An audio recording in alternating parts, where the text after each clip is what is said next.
बच्चे आज हम लोग क्लास 11th बायोलॉजी का मेघर विजन प्रोग्राम सेट 4 का पार्ट 2 देख रहे हैं बेटा। पहले बॉटनी का हमने पार्ट 1 में डिस्कस किया था, अभी हम लोग जूलॉजी डिस्कस कर रहे हैं। ठीक है बच्चे, देखो जैसे हमारे पास फर्स्ट क्वेश्चन पूछा है, सेक्शन ए में 5 क्वेश्चन होंगे। पहला क्वेश्चन है हमारे पास, water vascular system is present in echinoderms. तो अकाइनोडर्मेट्स, ठीक है बेटा, ठीक है। वाटर वेस्कुलर सिस्टम आपको किस में दिखेगा? काइनोडर्मेट्स में ही दिखेगा। बट वाटर वेस्कुलर सिस्टम की जगह आपको ये भी पूछ सकता है एम्बुलैक्रल सिस्टम। एम्बुलैक्रल सिस्टम जो होता है वो वाटर वेस्कुलर सिस्टम का दूसरा नाम है। ठीक है बच्चे, और दूसरा हम क्या बोल सकते हैं इसमें, आपको अकाइनोडर्मेट्स की जगह इसकी एग्जांपल्स भी पूछ सकते हैं। जैसे आपकी स्टारफिश आ गई, सी अर्चन आ गया, स्टारफिश को हम सी स्टार भी बोल सकते हैं, सी ककम्बर आ गया, सैंड डॉलर्स आ गया, ब्रिटल स्टार्स आ गए। ठीक है, this system is network of fluid filled vessels and canal that help to echinoderms. ठीक है बेटा, ठीक है। क्या क्या फंक्शन होते हैं वो बात आप लोग बुक से देख लेना। बट वाटर वेस्कुलर सिस्टम को हम एम्बुलैक्रल सिस्टम भी बोलते हैं, जो काइनोडर्मेट्स में प्रेजेंट होता है और उसकी कुछ फर्दर स्पीशीज में। प्रोटोथीरिया क्या होता है बच्चे? प्रोटोथीरिया, प्रोटोथीरिया एक ग्रुप है मैमल्स का जो एग ले करता है instead of giving birth to live young one like most other mammals. ठीक है, एग लेइंग क्या हो गए? जैसे prototherians are oviparous meaning they are egg layings, है ना। क्या है ये? एग लेइंग्स मैमल्स हैं प्रोटोथीरियंस। ठीक है बच्चे, प्रोटोथीरियंस हैव हेयर, ठीक है, इनमें भी होते हैं, आर फर आल्दो इट में भी सपर्स। ठीक है, 3 bones in the middle years like जैसे हमारे में होते हैं। एग्जाम्पल ऑफ प्रोटोथीरिया, एक आपके पास प्लेटिपस आ जाता है, एकिडना आ जाता है, डक बिल प्लेटिपस जिसको हम बोलते हैं। ठीक है, नेक्स्ट क्वेश्चन आपके पास आता है, व्हाट इज एक्रोमेगाली। एक्रोमेगाली क्या है बच्चे? Excess secretion of growth hormone in adult specially in middle age can result in the severe disfigurement especially of the face called acromegaly which may lead to the serious complications and premature death if unchecked। ठीक है बेटा, ठीक है। Next question है आपके पास, what is renal कैल्कुलाई। तो renal कैल्कुलाई वाला जो क्वेश्चन है आपका, तो ये एक किडनी स्टोन को ही बोला जाता है। रीनल कैल्कुलाई क्या है बच्चे?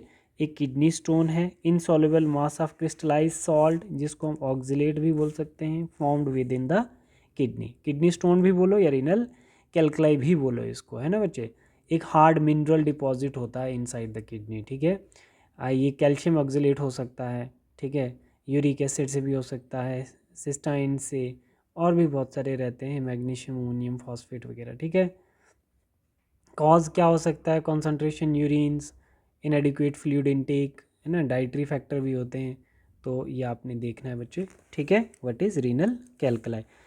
फिफ्थ क्वेश्चन है हमारे पास, फिफ्थ क्वेश्चन है व्हाट इज ग्रेव डिजीज। ठीक है बच्चे, तो Grave disease cause due to हाइपरथायराइडिज्म्स।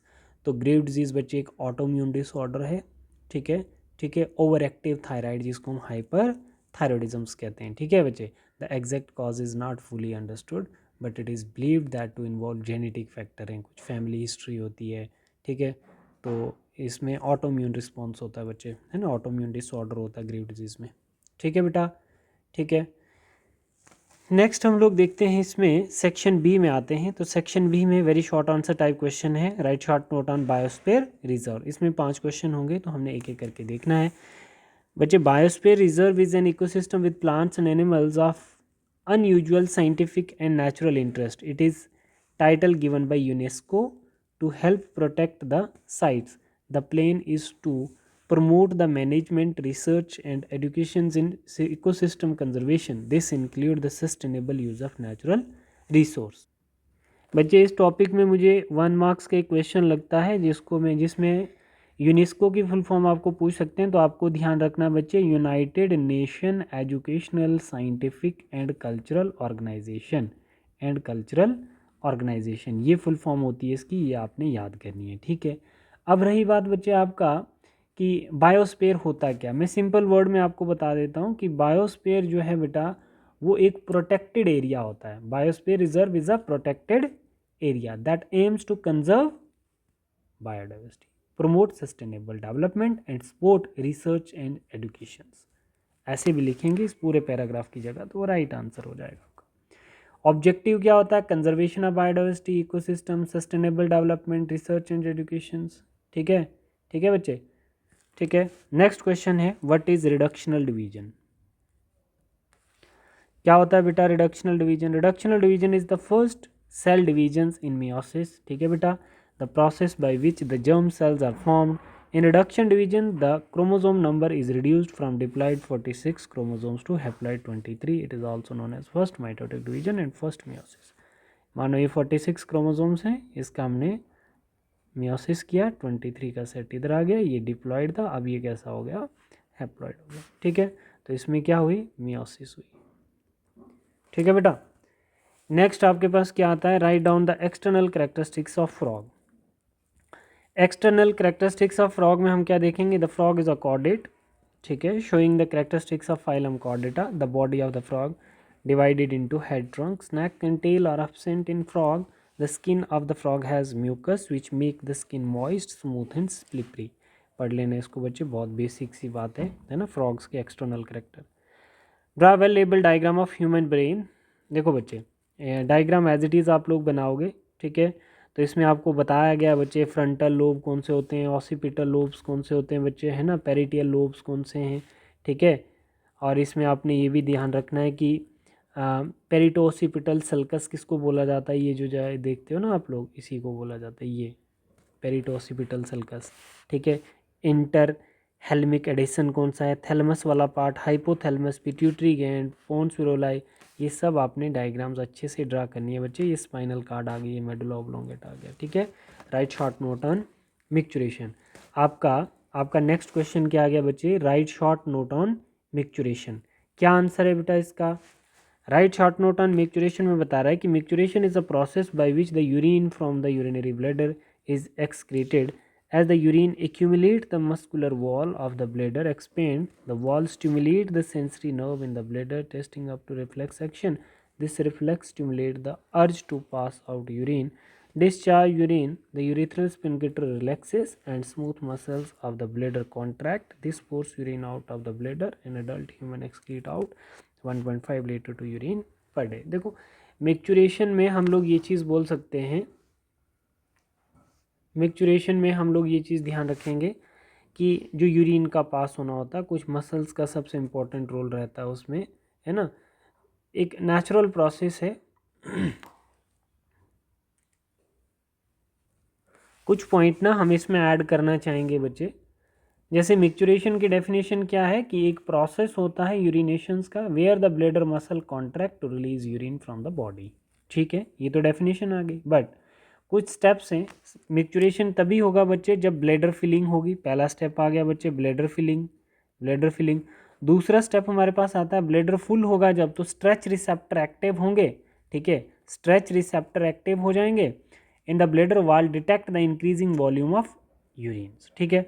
फिर उसके बाद सिग्नल ट्रांसमिशन होगी बच्चे, फिर सिग्नल ट्रांसमिशन होगी.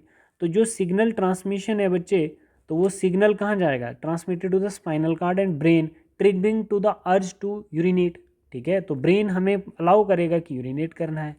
फिर उसके बाद स्टेप हमारे पास आता है bladder contraction. The bladder muscles contract releasing urine through the urethra, ठीक है बच्चे. तो रेगुलेशन मिक्चुरेशन की सबसे इंपॉर्टेंट है, कौन करता है बच्चे, एक तो हमारी स्पाइनल कॉर्ड करेगी और दूसरा कौन करेगा, ब्रेन करेगा. ये 2 पॉइंट ज़रूर इसमें ऐड करने बच्चे, ठीक है. सेक्शन सी में हम लोग आ जाते हैं बेटा. All vertebrates are chordate but all chordates are not vertebrate, justify the statement. देखो बेटा इसमें क्या बताया है, chordate are the animal that possess notochord, that is stiff sporting rod-like structure present in the dorsal side. At some stage of other lives, phylum Chordate is divided into 3 subphylum: Urochordates, which is tunicates, Cephalochordates, and vertebrates. Subphyla Urochordates and Cephalochordate are often referred to as protochordate. इन दोनों को हम protochordate बोलते हैं. And are exclusively marine. In Urochordate, notochord is present only in tail, larva, and disc pair in adult. While in Cephalochordate, it extends from head to tail regions and persists throughout life. ठीक है. The member of the subphylum vertebrate, they possess notochord during the embryonic period and replaced by the cartilaginous or bony vertebral column in adult. Thus, all vertebrates are chordates, but all chordates are not vertebrates. ठीक है बच्चे. तो इसका मतलब क्या हुआ, मैं आपको एक कंक्लूजन बता देता हूँ कि हमारे पास कुछ chordates के सब फाइलम है जिसमें यूरोकॉर्डेट, सेफलोकॉर्डेट और वर्टिब्रेट आता है। तो यूरोकॉर्डेट तो अपने लार्वल स्टेज पे नोटोकॉर्ड को अडॉप्ट करता है, ठीक है, फिर बाद में डिसइंटीग्रेट कर देता है।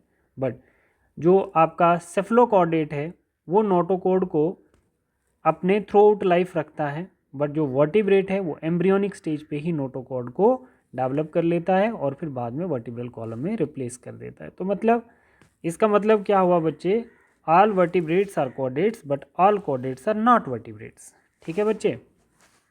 बच्चे मैं आपको जस्टिफिकेशन इसकी कैसे क्लियर करवा दूँ। देखो जैसे मैं आपको ये बता सकता हूँ कि वर्टिब्रेट्स जो हैं वो कॉर्डेट्स हैं, ठीक है। क्यों?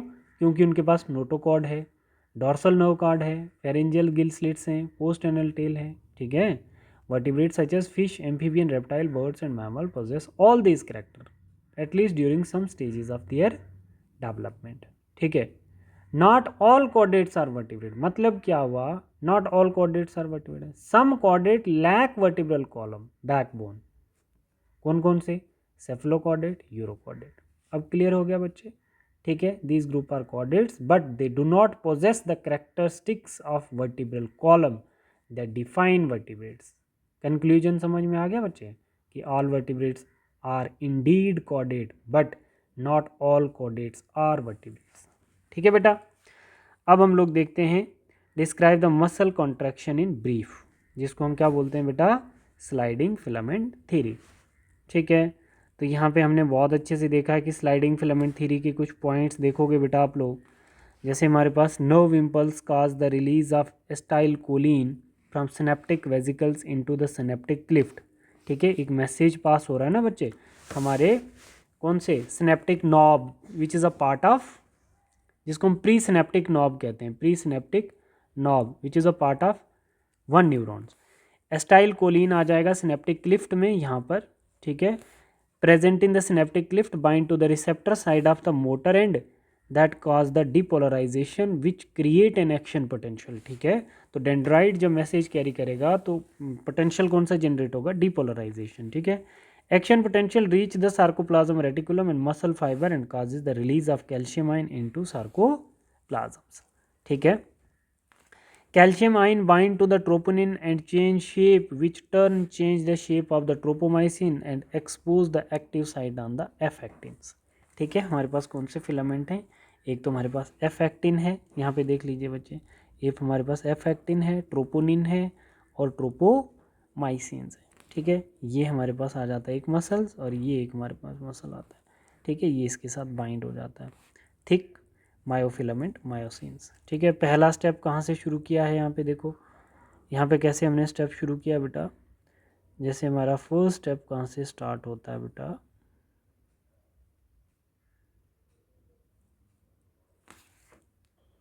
तो क्वेश्चन को स्टेप बाय स्टेप देखोगे बच्चे। फिफ्थ पॉइंट हमारे पास आता है myosin cross bridge are then able to bind to these active sites. और सिक्स स्टेप में क्या होता है, the presence of myosin ATPase calcium ion and magnesium ion ATP break down into ADP and phosphate and energy release into the head. और seventh step देखो आप लोग, फिर उसके बाद आप लोग एट्थ स्टेप देखना, ठीक है, फिर नाइन्थ स्टेप और फिर उसके बाद आप टेंथ स्टेप में आप देख सकते हो कि सार्कोमियर क्या है बच्चे, क्रॉस ब्रिज क्या है। ठीक है, कौन कौन से आई बैंड कौन सा है वो आपको याद रखना है, दहलीज, DAHLIZ ऐसा करके दहलीज। ठीक है, डार्क बैंड को एनाइसोट्रॉपिक बैंड कहते हैं। ठीक है, और लाइट बैंड को हम लोग क्या बोलते हैं बच्चे, लाइट बैंड को हम आइसोट्रॉपिक बैंड कहते हैं और उसके बीच में Z लाइन होती है, और एनाइसोट्रॉपिक बैंड के बीच में H लाइन होती है। ये एक बार देख लेना बेटा। Explain the fluid mosaic model of membrane. तो प्लाज्मा मेम्ब्रेन का स्ट्रक्चर आपने बहुत अच्छे से देखना है बच्चे, फ्लूइड मोज़ेक मॉडल में इसमें डायग्राम ज़रूर ऐड करना। ठीक है, इसमें डायग्राम ऐड कर लेना बेटा। ठीक है बच्चे, डायग्राम ऐड करना, एक बार इसको रीड करो। बायो मेम्ब्रेन जो है इसको हम सेल मेम्ब्रेन भी कहते हैं। Right short note on cranial nerves. तो सबसे पहले बच्चे हम इतना जानते हैं कि कितनी 12 पेयर क्रेनियल नर्व्स होती हैं बच्चे, है ना। The cranial nerves are set of 12 pair nerves in the back of our brains. ठीक है बेटा, ठीक है, directly from the brains controlling various function like sensory nerve, motor nerve और मिक्स्ड नर्व। ये तीन चीज़ें आपने ध्यान रखनी है, ठीक है। Sensory nerve transmit sensory information, vision, hearing, smell. Motor nerve control voluntary movements, that is eye movement, facial expression. Mixed nerve control contain both sensory and motor fibre, ठीक है बेटा। अब लिस्ट ऑफ क्रेनियल नर्व्स मैंने आप लोगों को बहुत अच्छे से बच्चे क्लास में करवाया कि कौन कौन सी, इसका एक निमोनिक्स भी आपको बताया था कि olfactory nerves sense of smell, optic nerves vision, oculomotor nerve eye movement, trochlear nerves eye movement, trigeminal nerve facial sensation motor control. तो ये देखो बच्चे आप अपने अपने नोट्स पे, तो ये पूरा क्वेश्चन आपने करना है, ठीक है। Describe the location and function of hormone secreted by pancreas, ठीक है। तो ए सेल सिक्रेट ग्लूकोगन, तो बीटा सेल जरूर याद रखना, वो क्या करता है, इंसुलिन प्रोड्यूस करता है, मुझे दिख नहीं रहा है। Endocrine part consist of islets of Langerhans, the two main types of Langerhans cells, alpha cells and beta cell. Alpha cell secrete glucagon peptide